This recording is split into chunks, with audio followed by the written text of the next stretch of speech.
Namaste. Hello viewers, welcome to this special episode of Kalimpong Television. And in today's episode, we're very honored to have Mr. Rinpoche Zongsar, Khyentse Rinpoche. Most of you are aware of this gentleman, of this very popular Buddhist teacher, scholar, you name it, anything related to, in a way, at times non-Buddhist things that Rinpoche talks about, and very few of you must be aware of the fact he's an equally versatile filmmaker, having made lots of movies. So we'll also be talking with Rinpoche about it. Rinpoche, thank you so much for your time, especially for agreeing to do this interview. Very honored and glad to be here. Okay, sir. Rinpoche, what brings you to Kalimpong? Oh, you know, some of the most important people in my life, they spend a lot of time here in Kalimpong. For instance, both my grandfathers from father and mother's side, they had their legacy here. But recently, Nyejang Rinpoche, who built Buddhapada, he actually asked me to create, to help create, facilitate Buddhapada to become a center or a space for generally anyone who is really interested in Indian heritage, Buddha Dharma, be it a study or practice, along with also art, music, any kind of creativity workshop. So it started about 2 years ago, but then, as we all know, pandemic hit us, and somehow everything had to be stalled. But I assume that things are now coming back to normal. I don't know whether it will ever come back to normal. But anyway, once again, we are trying to restart this. Okay. Rinpoche, can you also talk about the lineage? You're the third incarnation of the Khyentse lineage, and you're kind of recognized by Sakya Trizin. So some of my Tibetan friends wanted me to kind of clarify, recognized by Sakya, and you belong to a different lineage. Could you kind of elaborate on that? Actually, it's like this. My monastery, Zongsar Monastery, where I'm one of the sort of a lama or a tulku. This monastery is a Sakya tradition for hundreds of years. But supposedly my previous incarnation, Khyentses, they were respected or venerated as someone who really upheld all lineage, I mean all the Tibetan Buddhism. So they studied from different lineages, they had gurus from the different lineage, and they also had many students from the different lineage. So when Jamyang Khyentse Chogyalodo, the second one, when he passed away, his close disciples, they have decided to ask the present, the Vajradhara, Sakya Kongma Rinpoche, to, I guess, identify me, and somehow I have got this label. So that's the lineage Yes. from where you come.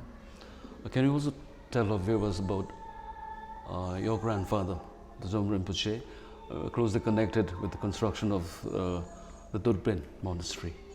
Yes. Dzongchen Rinpoche,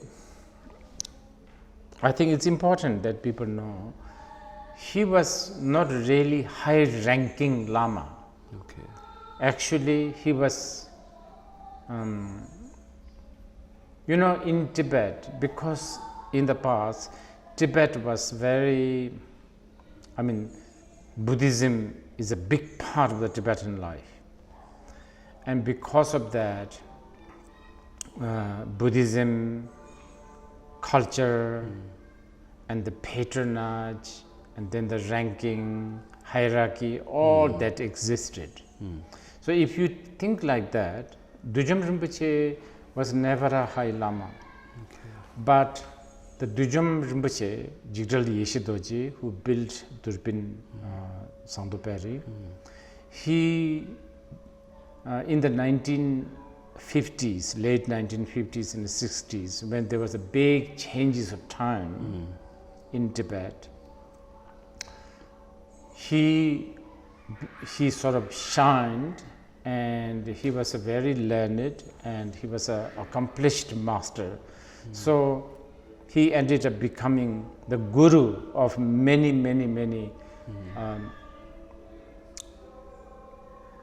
different lineages, different teachers, and especially the Nyingma teachers.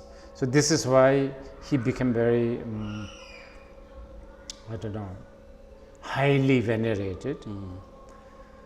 As I said, in the 1960s, when there was such a strong change in Tibetan region, and when everything was sort of volatile, it was again, like once again, the Tibetan Lamas had to sort of re-establish their seat, their study, their practice, their lineage, and they had to groom the future next generation lineage holders. So it was at that time that Dzongchen Rinpoche decided to spend a big chunk of his time in Kalimpong, because, as of course you know, Kalimpong at that time was a very special place. It's like a junction where everybody came, the scholars, the saints, Spies, politicians, spies. And so this is how Dzongchen Rinpoche, along with many other lamas, started to build seats, different parts of India, but my grandfather Dzongchen Rinpoche decided to settle here, and he also has a house. It's called Madhuban now. Okay. Yes, I remember you visiting yes, a couple of years back. So Rinpoche will not have this interview, the questions especially in linear fashion, so whatever comes to my mind. Okay, yes, Okay, please. how was the pandemic for you?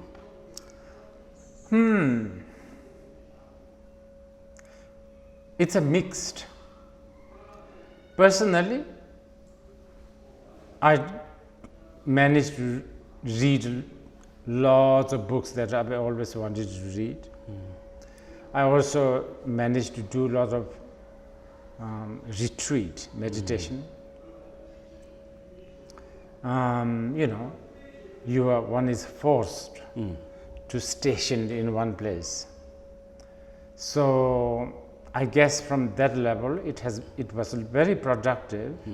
But at the same time, when the whole world is sort of uncertain, when everybody is sort of, I don't know, hit with uncertainty, anxiety, plus, of course, this very enigmatic disease. There's always this anxiety. I don't know, there's anxiety, there's at the same time, one also got hit by lethargy, sort of not knowing what to do, like not really knowing whether there's even a point of doing anything, because who knows what's next, you know. In the past, one could plan but This was during the pandemic, one don't also know how to plan things. So it was very interesting. I guess both negative and positive. For me personally, I would say more positive, but I know a lot of people suffered in the world, and a lot of people suffered. My own friends and people whom I have connected even died, which was very unfortunate. So it has been very, very volatile, I think, to say the least.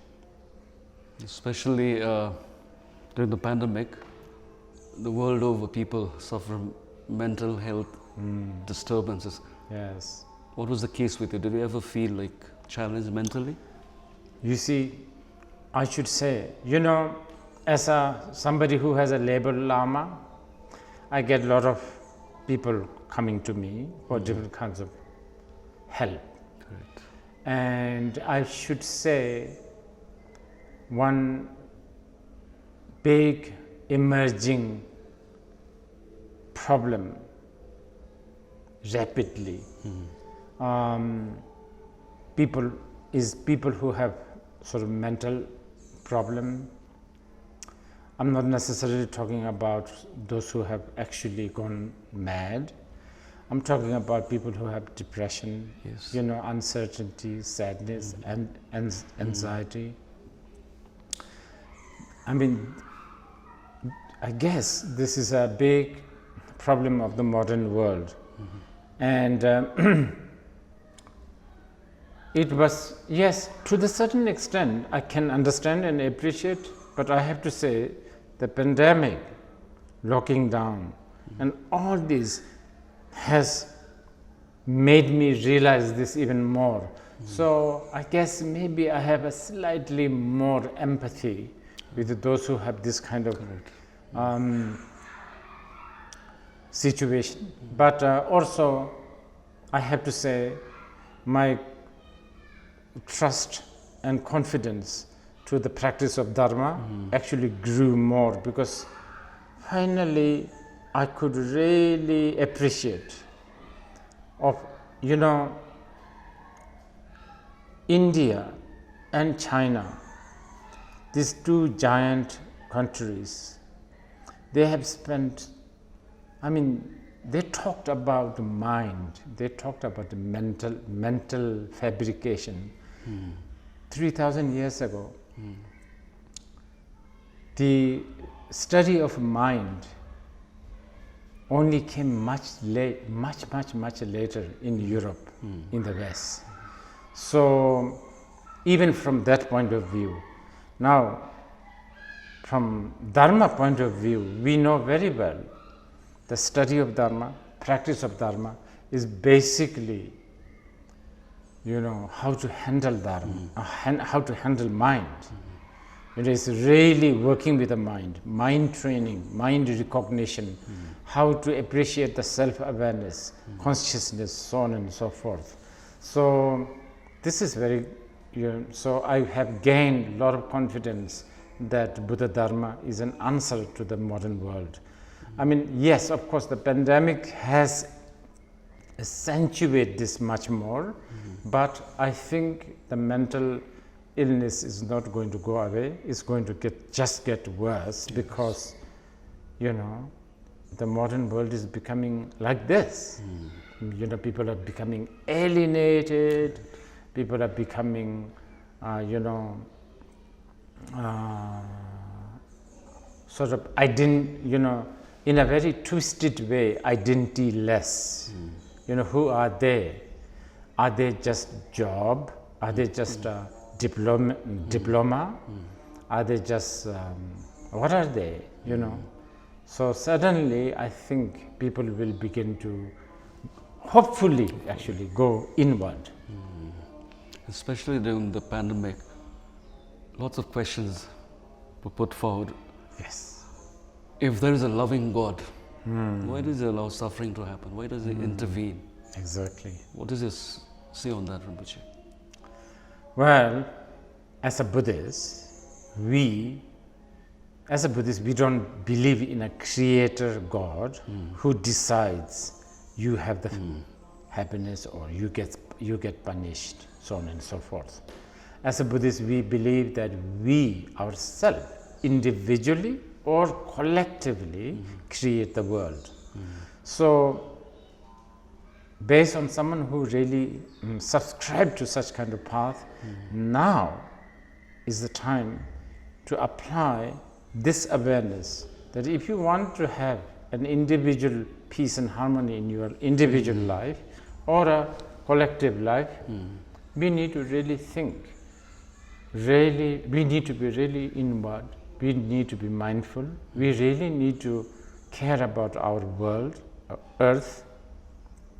We need to really realize the dependency nature of our life. It's all in your own hand. It's all in your own mind. You cannot. There is no outside force that decides whether you get rewarded or whether you get punished. It's in your hand. So, yes, so as a Buddhist, that's how I will conclude. So like I said, Rinpoche, so we'll not follow a linear pattern in this interview. Yes, yes. So after studying, you studied, Yes. where did you study initially, Rinpoche? Your schooling? Yes, well, I went to India. I did quite a extensive Buddhist study in India, and then a lot of sort of Guru Shiksha Parampara happened, individually with my different gurus. And in my early 30s, I also decided to go and do master in England. In Oxford University. You enrolled yourself? So was in University of London. But as I was doing my master, I somehow realized probably diploma is not really necessary for me. So just a few months before I finished my study, I quit and went for further study in different places under many different gurus. As a youngster, you visited the US. That's where you met Allen Ginsberg. Oh yes, So can yes. you talk Yes. about, because as a student of B generation, so I think it was something, even he came to Kalimpong to meet your grandfather, no? The Right, Rinpoche. right, yes, yes. Can you talk about this, your meeting with Ginsberg? Yes, Allen Ginsberg. I never even realized he was that respected or read in different parts of the world. I went to Vermont and I went there actually to offer final rite or a sort of funeral for one very, very important Buddhist teacher called Chogyam Trungpa, who happened to be sort of a guru or a friend of Allen Ginsberg also, Chogyam Trungpa Rinpoche. So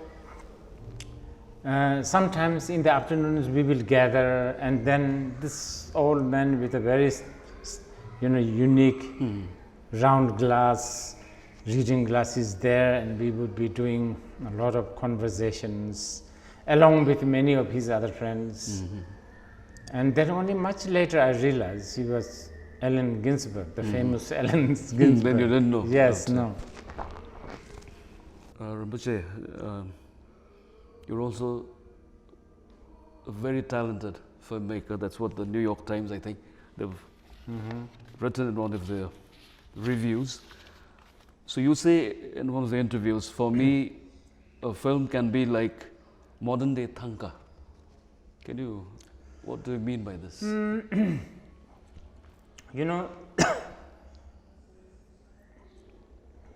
Well, to make it slightly more philosophical, the truth is beyond language, beyond medium, beyond symbolism, the actual truth. In fact, the moment you utter in the form of language or in the form of paintings or whatever, then of course the truth gets deteriorated a little bit. But you still need to communicate. You still need to be skillful. So it's not as if Buddhism has no tradition of not using mediums. Using medium has always been part of the Buddhist skillful means, which we call upaya, right? In the early days,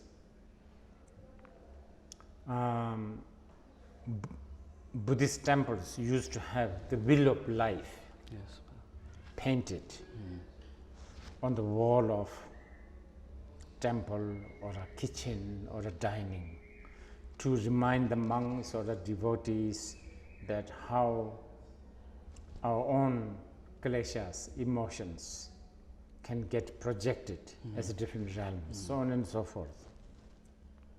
Now, sometimes it is believed that statue of the Buddha came much later. In fact, in the early time, in the ancient India,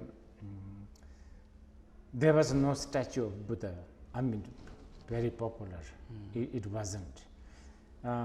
But Buddha was still depicted or represented with things like Bodhi tree, with a throne but empty, or a longer throne with a two sal tree, which represents the parinirvana of Buddha, or a throne with the two deers and the Dharma chakra, which represents the turning the wheel of the Dharma. So that's how it used to be in the past. But as the time goes by, Buddhists have to use more and more medium to really communicate with the people, not just with teachings, with, I don't know, symbol, paintings, gestures, dance, music, so on and so forth. So with that in mind, what I'm saying is, theoretically speaking, that a film can be just like a tanka, which is basically to really represent or to communicate with whoever you are trying to communicate with. So, of course, film can very well be that means. Okay. So for viewers, you started with the first movie, The Cup, that is about soccer and the monks. So are you a Messi fan or a Cristiano Ronaldo fan? Oh, I have to say Messi for some reason, I don't know why. So whom do you think will win the FIFA 2020? Oh, 2020. You mean the coming? Qatar. Yeah, 20.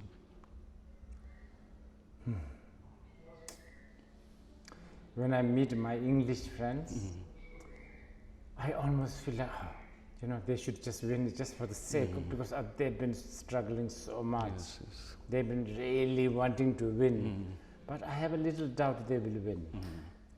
Although they say they have the best team, but they always say that. They're very close too, but Yes. somehow. I kind of feel for my English friends. I think it would be good if they just win once, and then, at least they can just Since relax a bit. 1966, Yes. it hasn't happened. Yes. But I would like to see Argentina win because, poor Messi. This is his last chance. Yeah. But I don't know, maybe it would be good if an African team like Ghana wins, because I just like those African, those football players. They're just so good. So you have travelers and magicians, and just for the viewers, Vara, blessing. It's Hema Hema. Hema Hema, sing me a song while I wait. Then your wonderful documentary, Tulku, which I watched a few days back. And of course, the movie is being screened right now at Buddhapada, Kalimpong.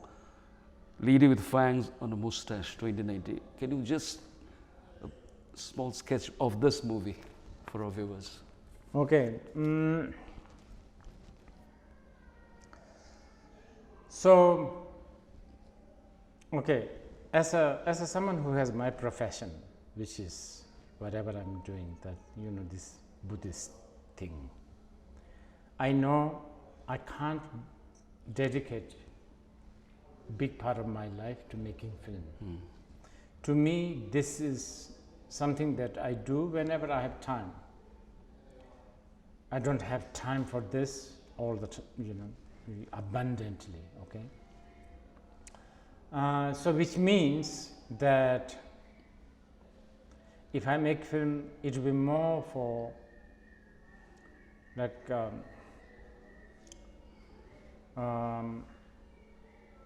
I don't think I can follow the discipline of commercial film.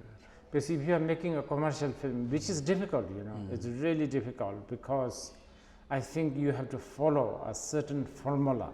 Yes.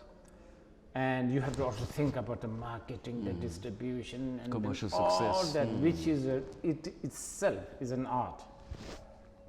And then that is one net that I have to go through, and then it's almost impossible for somebody who has my kind of lifestyle.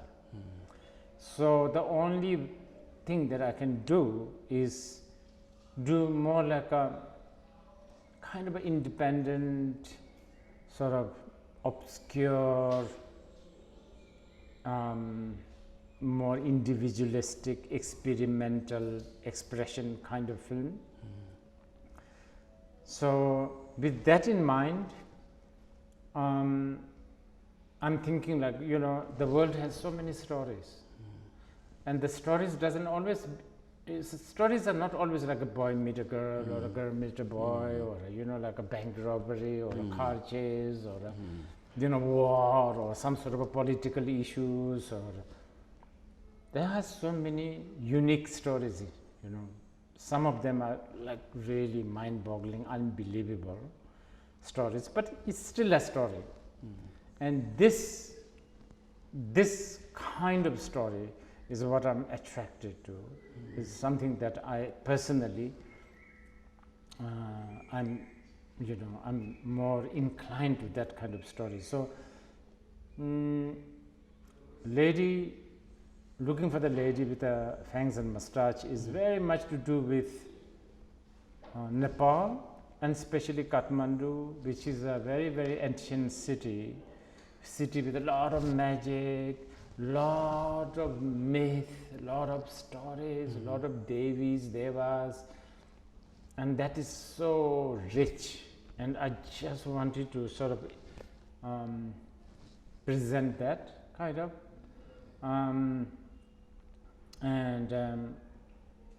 When I was in Nepal, I've been to Nepal many times. This is one of my favorite country, for so many reasons. Just as a human being, it's one of the most beautiful country. As a Buddhist, it's one of the most holiest place. But I also know there's a legend and myth, and there's even for instance, existence such as Kumari, these kind of phenomena, and I'm always so inspired and so fascinating, and that's what I was trying to sort of put together. That movie. Yes. Jongsa Rinpoche, I think we'd love to be with you the whole day. There's so much to ask, but I would like to ask, before we conclude this interview, one question from one of my students.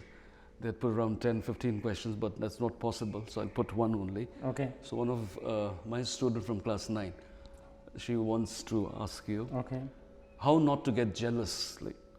A class 9 student is asking you. Could you elaborate on that? Wow, that's a very important question. It's important questions, and it requires a lot of mind training, but it's doable. I think jealousy always involves lot of, projection, lot of story writing, not necessarily true, but you create your story, lot of projection, lot of your ideas, lot of your own decisions, which is probably most of the time not true. But suspicion, hope, fear, all these creates a certain projection, certain stories in your head. And then you, with that in your mind, you look, you hear, you observe, and you see that world, because you have already decided in your head, right? So then it gets even worse. Then you get more insecure. You see, jealousy is, I think, also something to do with your insecurity, because you are not confident with your own ability or your own existence.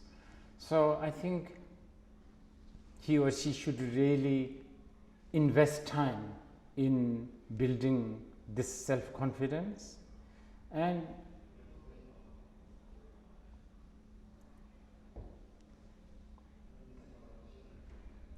self-confidence has a lot to do with just accepting who you are instead of trying to become something that's not you, but you are told or you are influenced to become. You understand? Okay, just to give you an example, like I'm a man. Okay, I'm confident that I'm a man, right? But whether I'm a good man, I don't know. Now, if I tell myself I'm a good man, that's not confidence. That's just pride, ego. But let's keep the good man aside. I'm a man. That much. If I'm confident, then if the whole world gang up on me and say you are not a man, it doesn't bother me, because I know I'm a man. Nobody's going to dismiss that one. Nobody can really prove. So there's that. And then also remembering lot of these ideas. When you are jealous, you are writing the story, you are imagining things, you are projecting things. I think this is important, but it may require a bit of a training and a little bit of getting used to. So that needs contemplation. Okay. Thank you so much, Rinpoche, for your special time and talking to Kalimpong Television. Stay healthy, stay happy, I'm telling you. Anyways, thank you so much for your time, Rinpoche. Thank you. Thank you so much.